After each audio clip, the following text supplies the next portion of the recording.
All right, so chapter 25 begins with I am having left Sybil's, and he gets kind of sucked into a riot in Harlem on his way to the Brotherhood, which was his final destination. And he believes the riot started over Clifton, although we don't get a clear answer as to how it actually starts. There's a lot of different conflicting stories. The Clifton story, I.M. has his version, but then all through the chapter we hear a bunch of other people and the ways that they think that Clifton's death started and how it gets further from the truth and more dramatic each time that we hear it. And which is ironic and no one can remember his name, which is ironic because I.M. said his name 22 times the last time he spoke about Clifton. So that's kind of Ellison kind of putting in a level of humor. And so after he's kind of initially put into this riot, he meets up with two guys, Dupre and Schofield. And Dupre is characterized in this sort of Mad Hatter-ish way. I.M. asks him if he's mad. He's wearing 3 hats. His hats are tri-tipped, so they kind of are a reference to the American Revolution. The fact that he's wearing a bunch of hats is a reference to him having a lot of roles that he puts on and assumes. And Dupre also carries a cotton sack that he is looting with, and that's a whole reference to plantations and slavery and the cotton industry and how it entrenched slavery in the South. And it's ironic because that cotton sack he's using to loot white stores, because they made a point of only looting the white-owned stores rather than the black-owned stores. And so together, Schofield and Dupre and I.M. decide that they're going to burn down a tenement. And burning down the tenement is symbolic, and the tenement is a symbol of poverty and kind of keeping the black community down. And it's also harkening back to the first thing that got I.M. into his speech giving for the brothers. That was the first thing that he spoke about, was stopping that eviction so many chapters ago. And now they're going to burn down this tenement, and I.M. is super impressed with these guys because he is impressed by their ability to just do something, to decide to do something and go do it, where I.M. has always been talking about doing something, he's been planning to do something, but he hasn't actually done the thing to make the change, and that's what Dupre and Schofield do and kind of represent in this chapter, is making that change. So he goes along with them, and in the process he also gets grazed by a bullet, and he gets marked in the same way that True Blood and Norton are. And it's the mark of Cain, after Cain in the Bible, who killed Abel and was marked with this Cain for forever having betrayed his brother. And that's the thing it's representing here too. It's betraying your brother. And it's kind of got two meanings within that, because at some points I.M. feels that he's betraying the Brotherhood, and there's actually the literal titled brothers. But also, as we come to find out later, when he finds out that the Brotherhood are the people who instigated this riot, he, in being part of that Brotherhood and thus being part of this riot starting in the first place and the cause of all this violence and death, he is betraying his black brothers and who aren't part of the Brotherhood necessarily. And that's a big realization for him in this chapter, and kind of gives him that push to kind of really understand who he is and what his identity is, because that's the thing we've been searching for this whole book, is what is his identity, and it's more or less answered in this chapter. And so after the bullet, he also casually saves someone's life, and then he has that realization after that he wants to make this Brotherhood pay for the violence that they've instigated. And so instead of just going to the Brotherhood like he originally had, his goals shift to now going to make them pay. And on his way, he comes across these mannequins who are strung up on streetlights, and he's totally taken aback by this image of these gruesomely shaped bodies who look like they've been lynched and hanged, and he, for the first minute, he thinks that they're real bodies and these real people that this happened to, but then he kind of looks at them some more and sees that they're just dummies, that they're just mannequins. But it still shakes him, and that the idea that even one of these mannequins were real, the pain and suffering that he took part in to cause, just really hits him in a big way. And after these mannequins, he is confronted by Raz, who is characterized in a bunch of different ways. He's characterized as a universal hero, but also he's a reference to the the 4 horsemen of the apocalypse, kind of alluded to from the book of Revelation. So he's seen with his wild animal skin on his shoulders, kind of like Heracles. He's got a fur cap. He has an Abyssinian chief costume.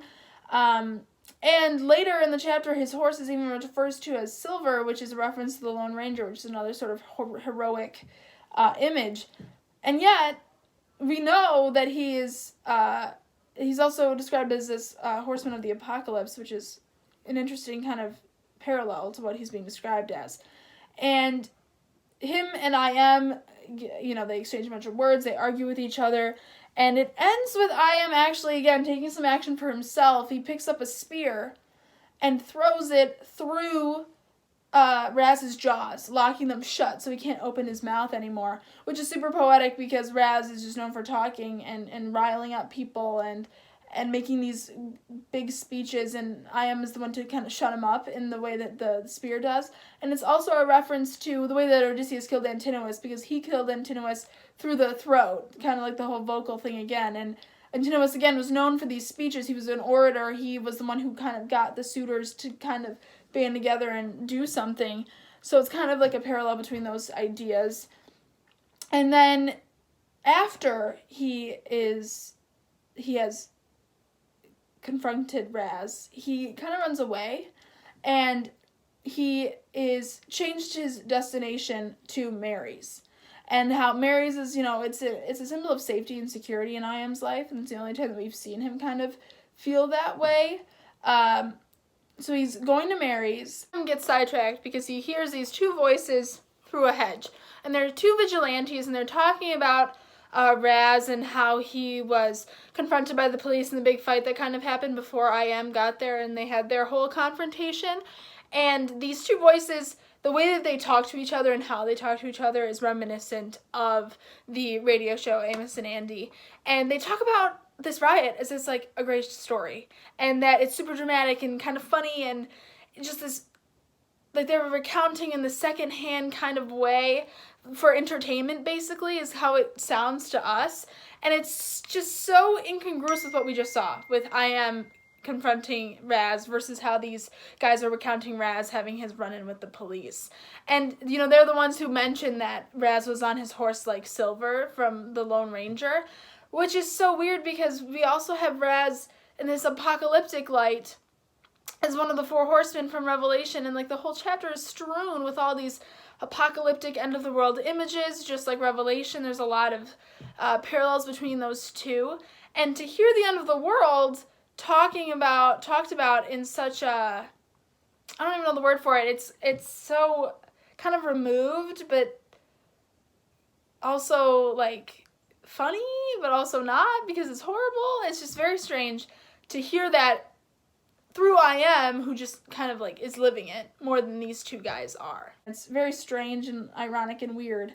And so I Am tries to leave, but the vigilantes follow him, and they kind of chase him down, and I Am falls through the manhole. And the vigilantes don't come after him, and it's this idea of like they're up there on the surface and I Am is down below in this darkness, and how there's a divide between them, and that they can't come down and he can't climb back up. And down there, he is realizing that he's never going to get to Mary's, and that it's just not going to happen. And he is consumed by this darkness, and he burns things found in his briefcase. And the things that he burns kind of represent his different identities as he has moved his way through the book. So the first thing he burns is his high school diploma. Then he burns the Black Sambo doll of Clifton's. And then finally he burns the Brotherhood ID, which is such a big monumental thing because that's the final shucking of that identity in his life, that he's not going to go by this fake name anymore. He's not going to do what they have wanted him to do, that he's going to kind of do his own thing. And this kind of emotional and personal shift in his identity is alluded to a lot in the chapter, because so many times he's like referred to as brother, or he is called brother. Raz calls him brother and he denies it. Somebody else calls him brother and he claims that they must have been talking to somebody else. He has a lot of moments where he's trying to get rid of that brother identity, but it only really happens once he burns the actual card that holds his fake name. And while in the hole, he falls asleep. And the only thing to drive him out of that sleep is his own hunger. His instincts have kind of taken over, and it's more primal than it is how we've seen him before. And he has this dream, and it's the castration dream, where in this dream there is a bridge over water, and he sees Brother Jack and like Norton and True Blood, and they're all coming towards him. And Jack castrates him and throws his testicles over the bridge where they hang, and a butterfly flies by them 3 times, and it's kind of a symbol of the soul. And butterflies too, they're a symbol of like metamorphosis and change. And then the bridge turns into a robot, which kind of reinforces the automaton motif and the kind of Frankenstein idea. And it runs away. And I.M. so many times in this book has just run away. That's kind of how he's dealt with a lot of situations. And now this bridge, who is kind of it's kind of a symbol of him, that bridge runs away. And this causes I.M. to now come to the conclusion that he is so different. And he can't go back to the world, that he's just going to remain below ground the way that he is, and that he is truly invisible. And that's kind of the conclusion that he comes to at the end of the chapter. And for most, this chapter is the culmination of the whole book. There's so many references back to the whole book, and it's really the end to I.M.'s identity journey, and to find out who he is and what he stands for. And so that's where the chapter leaves us, with that kind of idea. And then the prologue will jump forward in years like the epilogue will jump forward in years like the prologue had. But talking more in depth of the chapter, some symbols is like this briefcase that I.M.'s been carrying since the first chapter.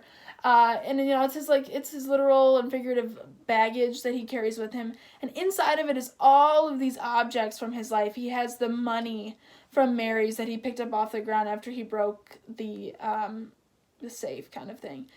He has the doll from Clifton, his Brotherhood idea with his fake name. The anonymous letter that we found out in this chapter is really from Brother Jack, that warning letter that he found on his desk.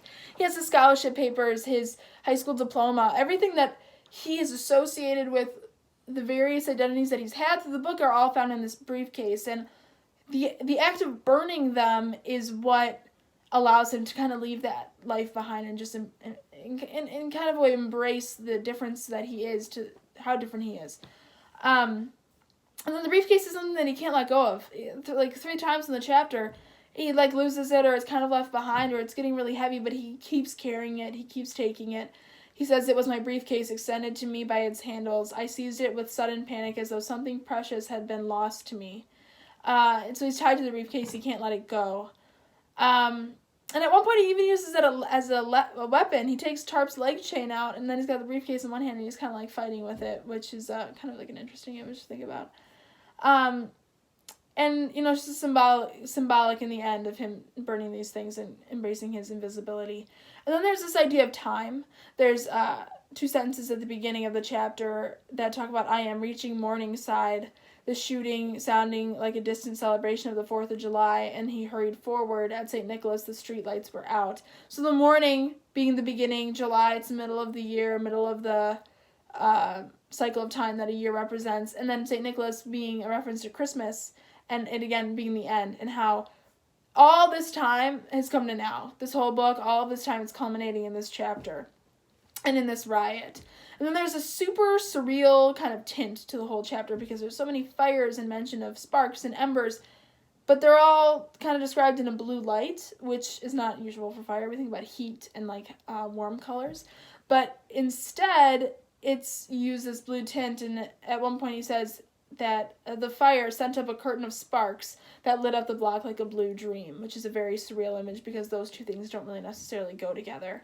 There's this idea that Black people are natural resources and things to be used, with the coal oil reference, and the idea of being black as coal, and the whole idea of white and black is reinforced too with the coal oil falling in the street with the milk, and how coal is something you burn up, it's something you use, it's a resource. And they put the coal oil in buckets to go burn down this building, which is a reference to the cast down your buckets idea of that speech. There's lots of motherhood images, Mary most of all being this idea of motherhood and her home being safe. And then there's also some other different images. There's this parody of Plenty with a woman on a milk cart drinking beer and gravy and sending milk down into the streets, which is a whole Revelation reference as well. And she's actually the one who mentions Joe Louis, how he would have killed Jim Jeffries, but that's false. Joe Louis was not the person, it was Jack Johnson. So it's interesting that she said like a false fact. And then we have Dupre's girlfriend Lottie, who's in the tenement that they decide to burn down, and she's the only one who objects to it. And she's heavily pregnant, like on the verge of having a baby, and she says, no, like, why are you forcing us out of our home? Which is the same idea with that eviction, that they're evicting their own people. And it's very kind of ironic because while they're burning down this symbol of poverty, they're also evicting their own people, and it's a very kind of ambivalent feeling between the two ideas. And then going along with motherhood, there's an idea of rebirth or being born. There's children crying mentioned all over the place. Lottie is pregnant, about to have a baby. And that is reinforced with I am kind of being reborn at the end of the chapter in general, with his dream and him becoming something else than he has been. And that identity is reinforced the whole chapter. I mean, at parts, I am says that he becomes part of the crowd and loses himself once again. He is denying being called brother and is trying to figure out who he is, and then burns the parts of his identity that he does in the when he falls beneath the surface. And there's lots of motifs with sight. There's mentions of eyes and veils that cover people's eyes. And in the end, I am ends in darkness, where he can't see anything. And in that darkness, he finds his final realization. And that's, a sort of seeing. And there's some smaller references, too, at the beginning of the chapter. I am says that there's suddenly the block leapt alive, men who seem to rise out of sidewalks, which is a reference to the children of Ares, who can rise again from the dead, sort of. Dupre is mentioned as the Mad Hatter, like I said. And there's also more references to the Odyssey, because there's so much confusion as to how this riot started. And they say that nobody started it. And there's a running joke that no one can remember Clifton's name. And then at one point, Dupre says, don't nobody know who started it. And then almost immediately after, he turns around and forgets Iam's name. And how Iam is kind of like that nobody. Which is ironic, a reference to the nobody that Odysseus feeds to Polyphemus in the cave. And then the idea of someone saying that the riot started over a paddy who slapped a kid for grabbing a Baby Ruth, and the kid's mama took it up, and then the paddy slapped her, and that's when the hell broke loose. That is a reference to Grover Cleveland, because his daughter's name was Ruth, and that's who the candy bar was named for, his daughter, not Babe Ruth. And there's also like an Uncle Tom reference on 557, and all these references just kind of feed into this idea of I am trying to find out who he is, what he wants to be, and by the end of the chapter, that's what he comes to, and kind of closes up that running storyline of the book that we've been wondering ever since, the prologue, when he says, I'm invisible, and this is who I am, and this is how I'm, he's super violent, and we kind of wonder, how did he get there? And finally, in this chapter, the final, nail of that coffin is shut, and that we know how he reached that point, and it's, a big payoff in the end. Alright, so the part that I found most entertaining or interesting about this chapter is I liked the burning scene where he finally burns that Brotherhood ID, because it's finally Iam, doing something for himself. He's finally in the headspace to know what identity is and what it means, and it's nice to see him finally just do it, because this whole time I would get frustrated with him, because I'm like, how do you just forsake your identity and who you are and your name so easily to this brotherhood? And that always bothered me about his character, that he would do so easily, that he would flip-flop between all these kinds of character traits the whole book. But finally, it's like he's decided something, and I liked watching that happen. I enjoyed watching him go through that and deciding to be what he is, kind of without apology. That was my favorite part.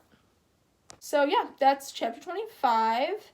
And if you have any questions, totally leave them on the document, or email me, whatever. I'll talk to you if you want to know more.